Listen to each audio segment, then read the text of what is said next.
कहानी की शुरुआत होती है सन 1962 से, जहां हमें पैसिफिक ओशन के बीचों बीच एक बहुत ही बड़ा शिप दिखाया जाता है जिसका नाम एंटोनिया ग्राजा है। इस शिप पर टोटल 600 पैसेंजर्स मौजूद हैं जो न्यूयॉर्क की तरफ जा रहे हैं। इस शिप में पार्टी चल रही होती है जहां एक बहुत ही खूबसूरत सिंगर गाना गा रही होती है और सभी लोग उस सिंगर के गाने को एंजॉय करते हुए मजे से डांस कर रहे होते हैं। शिप पर मौजूद सभी लोग बहुत ज्यादा खुश थे, लेकिन इन्हें पता नहीं था कि कुछ मिनट बाद उनके साथ कुछ ऐसा होने वाला है जिसके बारे में सोचने से भी डर लगता है। तभी हम देखते हैं कि एक आदमी इंजन रूम से एक लीवर ऊपर की तरफ उठाता है। लीवर के ऊपर उठते ही एक तेज नुकीला वायर टाइट होकर सब लोगों के आर पार चला जाता है। देखते ही देखते सब लोगों के बॉडी के 2 टुकड़े होने लगते हैं। यह एक बहुत ही दर्दनाक माहौल था जहां चारों तरफ खून ही खून फैला हुआ था। एक बच्ची जिसका नाम केटी है वो बच जाती है क्योंकि उसकी हाइट कम थी, जिस वजह से वायर उसके सर के ऊपर से होता हुआ गुजर जाता है। इसके बाद हमें 40 साल के बाद का सीन दिखाया जाता है जहां हम कुछ लोगों को देखते हैं जो एक टग बोट की मदद से एक बड़े शिप को खींच कर ले जा रहे होते हैं। तभी अचानक वो पुराना शिप डूबने लगता है। यह देखकर ग्रुप का लीडर अपनी टीम में से एक लड़की जिसका नाम मर्फी है उसे उस पुराने शिप पर भेज देता है ताकि मर्फी उस पुराने शिप को जिस वायर से बांध कर ले जाया जा रहा था उसे आजाद कर दे, वरना अगर यह पुराना शिप डूब गया तो उसके साथ साथ इनकी ये टग बोट भी डूब जाएगी। मर्फी जब उस पुराने शिप पर पहुंचती है तो उसे पता चलता है कि पुराने शिप के निचले हिस्से में दरार पड़ चुकी है, जिस वजह से शिप में तेजी से पानी भरता जा रहा है और अगले 5 मिनट में यह शिप पानी में डूब जाएगा। मर्फी ये बात अपनी टीम के लीडर को बताती है। ये सुनकर टीम का लीडर मर्फी को ऑर्डर देता है कि जिस वायर से हम इस शिप को खींच रहे हैं उस वायर को आजाद कर दो और फौरन वहां से निकलकर हमारे पास टग बोट पर पहुंचो क्योंकि हम इस पुराने शिप को छोड़कर जाने वाले हैं। तभी टीम के 2 और साथी भी मर्फी के पास पहुंच जाते हैं और वो भी मर्फी को बाहर निकलकर शिप को छोड़ने के लिए कहते हैं, लेकिन इस शिप को ढूंढने में उन्हें 3 महीने लगे थे, जिस वजह से मर्फी इतनी आसानी से इस शिप को छोड़कर नहीं जाने वाली थी। वो शिप को बचाने के लिए नीचे पानी में कूद जाती है, जिसे देखकर ऊपर बैठे 2 साथी भी औजार लेकर मर्फी के पीछे कूद जाते हैं। ये तीनों जैसे तैसे करके शिप को डूबने से पहले ही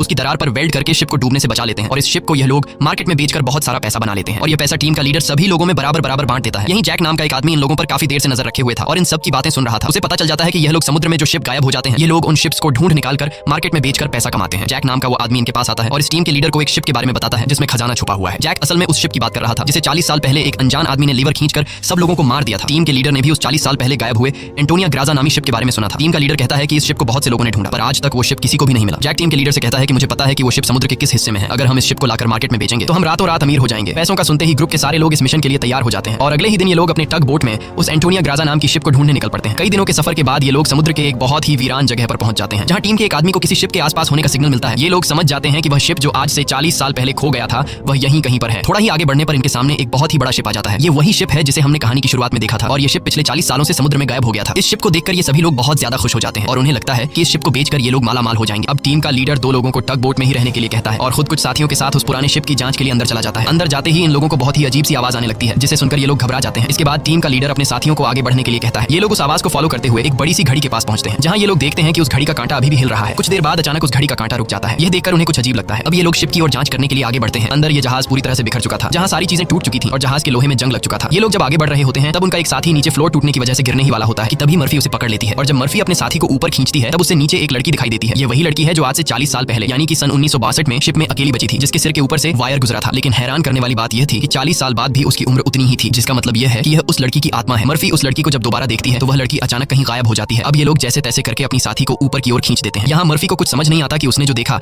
वह सच था या फिर कोई वहम, लेकिन यह सब देखकर मर्फी बहुत ज्यादा डर जाती है। अब यह शिप बहुत ही ज्यादा बड़ा था, इसलिए ये लोग इसे और एक्सप्लोर करने लगते हैं और चलते चलते शिप के मेन कैबिन तक पहुंच जाते हैं जहां जांच करते हुए उन्हें एक डिजिटल वॉच मिलती है। ये देखकर ये लोग कंफ्यूज हो जाते हैं क्योंकि आज से 40 साल पहले इस तरह की डिजिटल वॉच नहीं हुआ करती थी और इस वॉच को देखकर ये लोग समझ जाते हैं कि जरूर हमसे पहले भी यहाँ कुछ लोग आ चुके हैं। इसके बाद ये सब वापस अपने टग बोट पर आते हैं और टीम का लीडर डिसाइड करता है कि अगले दिन हम इस शिप को टग बोट से बांध कर ले जाएंगे। अगली सुबह उन्हें पता चलता है कि शिप में एक बहुत बड़ा होल है जिसकी वजह से धीरे धीरे शिप पानी में डूब रहा है। टीम का लीडर कहता है कि इस हालत में शिप को टग बोट से बांध कर ले जाना नामुमकिन है क्योंकि शिप में ढेर सारा पानी जमा हो चुका है। पानी की वजह से शिप का वजन कई गुना बढ़ चुका है, इसीलिए इस पुराने शिप को टग बोट से बांध कर ले जाना एक बेवकूफी होगी। अब ये लोग डिसाइड करते हैं कि पहले हम शिप के होल को वेल्ड करके बंद करेंगे और फिर शिप के अंदर मौजूद सारा पानी निकालकर इसे टग बोट से बांध कर ले जाएंगे। कैप्टन की बात सबको ठीक लगती है, जिसके बाद ये सभी अपने अपने काम पर लग जाते हैं। कुछ साथी शिप के होल को रिपेयर करने में लग जाते हैं और कुछ शिप के अंदर मौजूद खजाना ढूंढने में लग जाते हैं। मर्फी खजाने की जांच में आगे बढ़ते हुए एक स्विमिंग पूल के पास पहुंचती है। स्विमिंग पूल को देखकर वह हैरान रह जाती है क्योंकि स्विमिंग पूल पर ढेर सारे गोलियों के निशान थे। अब वह स्विमिंग पूल से जब ऊपर की तरफ आ रही होती है तभी एक बार फिर से वह लड़की मर्फी के सामने आ जाती है, जिसे देखकर डर के मारे मर्फी वापस नीचे पूल में गिर जाती है। उसका सर तेजी से स्विमिंग पूल के फ्लोर से टकराता है और खून निकलना शुरू हो जाता है, पर स्विमिंग पूल उसके खून को अब्सॉर्ब कर लेता है। मर्फी एक बार फिर से जब ऊपर देखती है तो वो लड़की वहां नहीं थी और अब वहां पर जैक होता है। जैक मर्फी को स्विमिंग पूल से बाहर निकालने में मदद करता है। बाहर निकलते ही मर्फी जैक से कहती है कि मैंने अभी अभी यहाँ पर एक लड़की देखी है, लेकिन पता नहीं वह अचानक कहाँ गायब हो गई। जैक मर्फी से कहता है कि ये तुम्हारा वहम होगा, यहाँ पर कुछ भी ऐसा नहीं है। इसके बाद ये दोनों आगे बढ़ते हैं और इन दोनों के यहाँ से जाने के बाद स्विमिंग पूल पूरी तरह से खून से भर जाता है। दूसरी तरफ टीम के लीडर को उस पुराने शिप के कैप्टन का रूम मिल जाता है। टीम का लीडर जब रूम के अंदर जाता है तो रूम काफी बुरी हालत में था। रिसर्च करने पर टीम के लीडर को वहां पर कुछ भी खास नहीं मिला। जब टीम के लीडर की नजर सामने टेबल पर पड़ती है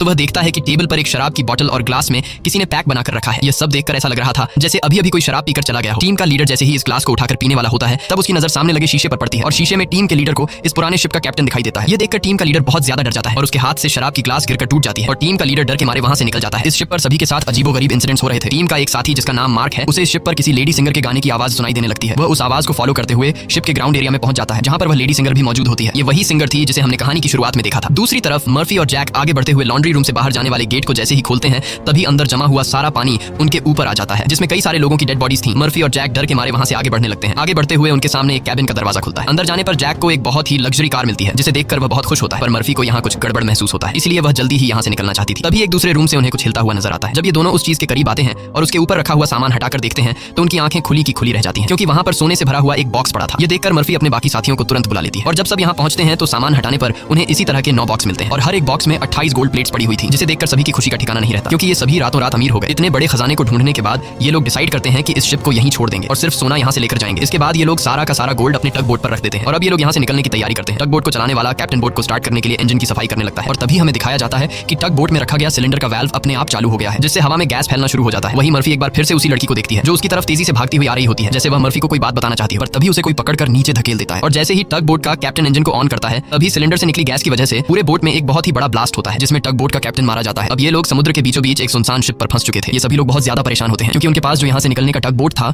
वह पूरी तरह से तबाह हो चुका था। इनका एक साथी जिसका नाम मार्क है, वो अपनी गर्लफ्रेंड की फोटो देखकर बहुत ज्यादा परेशान हो जाता है, क्योंकि 2 हफ्ते बाद उनकी शादी होने वाली थी, और अब उसे लगता है कि वह कभी भी यहाँ इस शिप से बचकर नहीं जा पाएगा। परेशानी में मार्क वहाँ रखी कई साल पुरानी शराब पीने लगता है। दूसरी तरफ मर्फी भी कंफ्यूज होती है कि उसे बार बार वह लड़की क्यों दिखाई दे रही है, इसीलिए मर्फी उस लड़की के बारे में जानने की कोशिश करती है। वह शिप के डेटा में पैसेंजर्स के नाम चेक करती है, जिससे उसे पता चल जाता है कि जो लड़की उसे दिखाई दे रही है उसका नाम केटी है। रिसर्च करते हुए वह केटी के रूम तक पहुंच जाती है, जहां अलमारी का दरवाजा खोलते हुए उसे केटी का ढांचा मिल जाता है, जिसे देखकर मर्फी बहुत ज्यादा डर जाती है। फिर जैसे तैसे करके मर्फी खुद को संभालती है और उस ढांचे के गले में लटके लॉकेट को उतार कर देखती है, जिसमें उस छोटी लड़की के पेरेंट्स की फोटो थी, जो उसके पीछे ही खड़ी थी। उसे देखकर मर्फी को एक जोरदार झटका लगता है। केटी कहती है कि वह लॉकेट बंद मत करना, क्योंकि बहुत साल बाद मैं अपने मॉम डैड को देख रही हूँ। मर्फी को अब भी यकीन नहीं हो रहा था कि वो एक मरी हुई लड़की से बात कर रही है, और जब वह लॉकेट को केटी के हाथ में देने लगती है, तो लॉकेट केटी के हाथ से आर पार चला जाता है, और अब जाकर मर्फी को यकीन हुआ कि यह लड़की कोई इंसान नहीं बल्कि एक आत्मा है। केटी मर्फी को बताती है कि इस शिप पर और भी कई सारे लोगों की आत्मा कैद है, और तब तक ये सोल यहाँ से आजाद नहीं हो सकती जब तक उस आदमी को न मारा जाए जो लोगों की आत्मा को यहाँ पर कैद करता है। मर्फी केटी से पूछती है कि कौन है वो आदमी जिसने तुम्हें और बाकी लोगों की आत्माओं को यहाँ कैद कर रखा है। केटी जैसे ही मर्फी को उस आदमी के बारे में बताने वाली होती है, तभी अचानक छत पर कुछ अजीब से कीड़े निकलने लगते हैं, जिसे देखकर केटी बहुत ज्यादा डर जाती है, और वह मर्फी से कहती है कि जल्द से जल्द इस शिप से तुम लोग निकल जाओ, वरना तुम लोग मारे जाओगे। इसके बाद केटी गायब हो जाती है। दूसरी तरफ मार्क पूरी बोतल पीने के बाद उसे चक्कर आने लगा। उसके आसपास पड़े सभी टेबल और चेयर्स हिलने लगते हैं। देखते ही देखते सब कुछ रिपेयर होकर नया हो गया, और आज से 40 साल पहले जो लोग इस शिप में मारे गए थे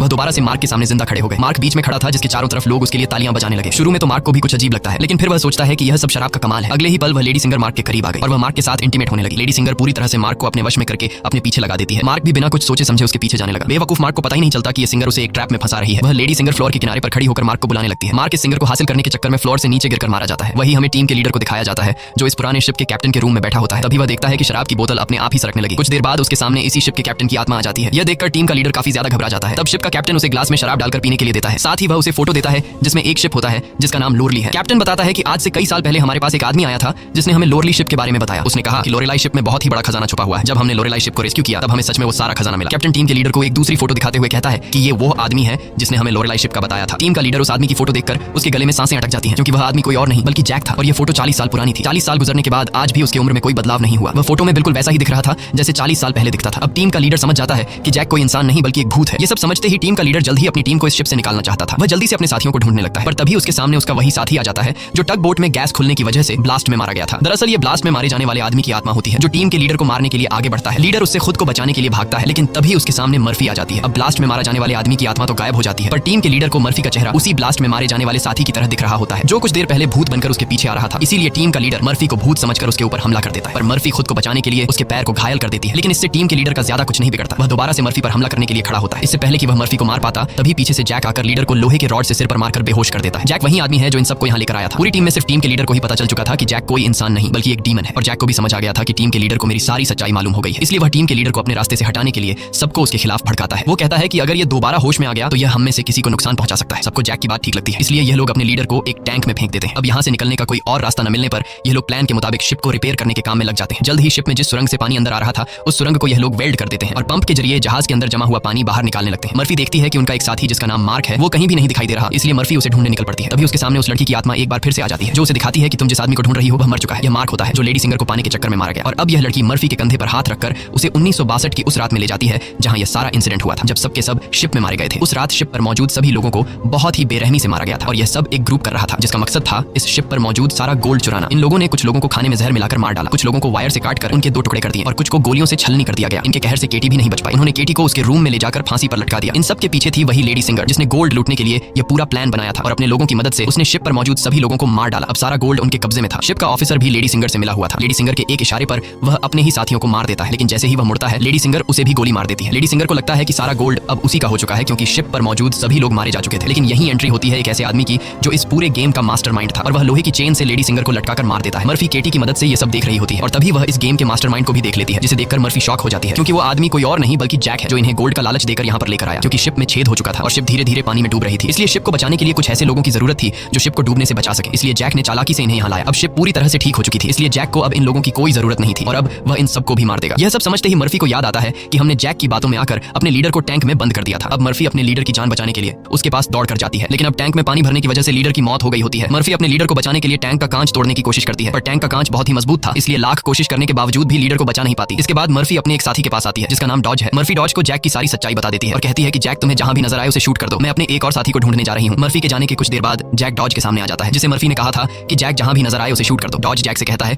कि यहीं पर खड़े रहो और अपनी जगह से हिलना मत। ये सुनकर जैक समझ जाता है कि मर्फी ने इसे मेरी सारी सच्चाई बता दी है। तब जैक डॉज को बातों में उलझाकर डॉज से बंदूक छीनने की कोशिश करता है, लेकिन डॉज जैक की होशियारी समझ जाता है और वो फौरन जैक पर बंदूक की गोली चला देता है, जिससे जैक दूर जा गिरता है। जिसके बाद डॉज जैक के पास आता है और देखता है कि जैक मारा जा चुका है। यह देखकर डॉज वहां से चला जाता है, लेकिन हम देखते हैं कि जैक अभी भी मरा नहीं है। दूसरी तरफ मर्फी अपने जिस साथी को ढूंढने गई थी, मर्फी को पता चल जाता है कि वो पानी में मारा गया है। अब डॉज के अलावा मर्फी के सारे साथी मारे जा चुके थे, इसलिए मर्फी डिसाइड करती है कि वो इस पूरे शिप को तबाह कर देगी। जिसके बाद मर्फी शिप के हर एक कोने में बॉम्ब फिट करने लग जाती है और तभी उसके पास डॉज आ जाता है। डॉज मर्फी को बताता है कि मैंने जैक को मार दिया। ये सुनकर मर्फी कहती है कि जैक नहीं मरने वाला है, क्योंकि जैक कोई इंसान नहीं बल्कि एक डीमन है, इसलिए हमें यह पूरी शिप ब्लास्ट करनी होगी ताकि जैक हमारी तरह और किसी इंसान को यहाँ लाकर न फंसा सके। और जैक ने जितने भी सोल्स को इस शिप में कैद कर रखा है वो सभी आजाद हो जाएंगे। डॉज यहाँ पर गुस्से से मर्फी को समझाता है कि हमें शिप को ब्लास्ट नहीं करना चाहिए, क्योंकि इस तरह से शिप में रखा सारा गोल्ड बर्बाद हो जाएगा और हमें बिना गोल्ड हासिल किए खाली हाथ घर लौटना होगा। मर्फी कहती है कि यह गोल्ड दरअसल जैक का एक चाल है जो हम यहाँ से कभी भी नहीं ले जा पाएंगे, इसलिए मुझे हर हाल में यह शिप ब्लास्ट करनी होगी। अब जैक समझ जाता है कि मर्फी किसी भी हाल में नहीं मानने वाली, इसलिए जैक अपने असली रूप में आ जाता है, जिससे हम समझ जाते हैं कि जैक ने डॉज को भी मार दिया था। जैक उसे बताता है कि तुम्हारा और मेरा काम एक ही है, जिस तरह से तुम समुद्र में फंसी हुई शिप्स को जमा करती हो उसी तरह से मैं सोल्स को जमा करता हूँ। पहले मैं भी इंसान था, लेकिन मैंने बहुत पाप किए जिसके बदले मुझे यह काम दिया गया और अब मैं सोल कलेक्टर हूँ, जिसके लिए मुझे शिप की जरूरत है और मैं नहीं चाहता कि तुम इस शिप को ब्लास्ट करो। जैक मर्फी को एक चांस देता है। वो कहता है कि जाओ, मैं तुम्हें नहीं मारूंगा, लेकिन बदले में तुम्हें इस शिप को ब्लास्ट नहीं करना होगा। पर मर्फी उसकी बात नहीं मानती, जिसके बाद जैक एक लोहे के रॉड से उस पर हमला कर देता है, जिससे मर्फी नीचे गिर जाती है। अब जैसे ही जैक मर्फी को मारने के लिए आगे बढ़ता है, तब मर्फी एक तीर चलाकर उस बॉम्ब वाले रिमोट पर निशाना लगाती है और खुद फौरन पानी में कूद जाती है, जिसके बाद शिप में एक बहुत बड़ा ब्लास्ट होता है। ब्लास्ट की वजह से शिप पानी में डूबने लगती है और मर्फी पानी के अंदर शिप के नीचे फंस चुकी होती है। अब उसे बाहर निकलने का कोई रास्ता नहीं दिखता और उसकी सांसें भी फूलने लगती हैं। पर तभी वहां पर केटी की आत्मा आती है जो मर्फी को हाथ से पकड़कर ऊपर का रास्ता दिखाती है। तब मर्फी देखती है कि जैक ने जितने भी सोल्स को कैद कर रखा था वो सभी सोल्स आजाद हो गई हैं। मर्फी बड़ी मुश्किल से ऊपर सरफेस पर आ जाती है और वो देखती है कि शिप में जितने भी सोल्स थे